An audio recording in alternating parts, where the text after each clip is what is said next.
Hola! Toleleje, toleleje. Kunin at basahin. Kunin at basahin. Ako po si Kuya Sam Pagaduan, ang inyong kasama sa ating lumalim at mamunga Gospel Reflection. Ngayon ay June 22, 2026. Ang mabuting balita ng Panginoon ayon kay San Mateo.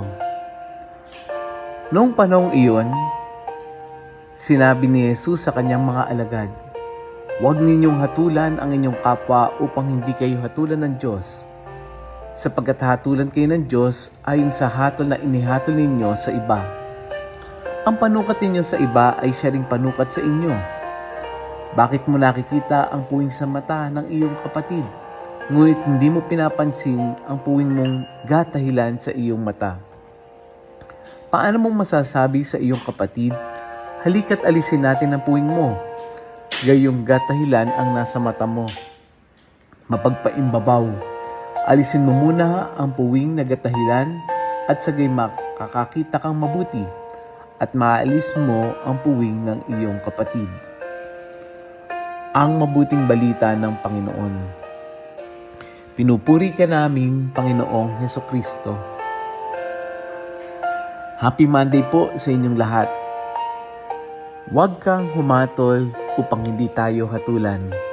Ito yung bilin ni Jesus. Ito yung isa sa pinakamadalas nating hindi maintindihan bahagi ng gospel. Hindi sinabi ni Jesus na wala ng tama o wala ng mali. Hindi rin ibig sabihin na bawal na magbigay ng correction. Ang tinutulig sa ni Jesus dito ay yung mapagmataas at mapanghusgang puso.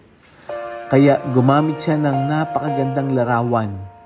Bakit mo nakikita ang puwing ng iyong kapatid pero hindi mo napapansin yung gatahilan? Ano ba yung gatahilan? Gatroso sa iyong sariling mata. Napakalinaw. Hindi sinasabing walang puwing ang iba. Ang tanong ay, bago mo ayusin ang iba, inayos mo rin ba yung sarili mo? At pansinin natin hindi sinabi ni Jesus na pabayaan mo yung kapatid mo. Ang sabi niya, basta alisin mo muna yung gatahilan sa iyong mata at saka mo malinaw na makikita yung iba. May correction pa rin, pero magsisimula dapat ang pagkokorek sa pamamagitan ng kababaang loob. Pag tinignan natin, napakahirap ng gospel na ito. Kasi minsan, pakiramdam natin, tama naman tayo. At baka totoo naman na tama ka. Pero hindi lahat ng tama nakakatulong. May mga pagkakataon na tama ang sinabi mo, pero mali yung pamamaraan. Tama yung observation mo, pero kulang ang pagmamahal. At napansin mo ba, kapag tayo yung nandun sa sitwasyon na tayo tinatama, anong pakiramdam natin? Gusto nating maintindihan tayo. Pero pag ibang tao nagkamali, gusto natin silang husgahan. Kapag tayo ang nagkamali, sasabihin natin, ay nako, pagod lang ako. Pero kapag sila, tamad kasi sila eh. Kapag tayo, nako, pasensya na, may pinagdadaanan ako. Pero kapag ibang tao nagkamali, nako, may ugali talaga, may attitude talaga yan. Kaya, ang gusto ni Jesus sa gospel na ito ay huminto muna tayo. Let us pause for a while bago tayo manghusga. Baka mayroon tayong hindi alam. Baka mayroong pinagdadaanan. Baka nga pagod lang. At hindi rin ibig sabihin ito na natatanggapin na lang lahat. May pagkakataong kailangan magsabi ng totoo. Pero ang tanong, kapag tayo ba ang nagko-correct, ano ba yung intention natin? Gusto ba natin makatulong o gusto lang nating mapatunayan na tama ako? Magkaiba kasi yun eh. Yung iba, ang pinaka-focus nila mataas yung sarili nila. Kaya ngayong araw na ito yung challenge sa atin. Bago ka mag-react, bago ka manghusga, dagdagan pa natin yung pakikinig. Let us pray. Panginoong Jesus, maraming beses, mabilis kaming tumingin sa pagkukulang ng iba. Pero tulungan mo kaming magkaroon ng kababaang loob.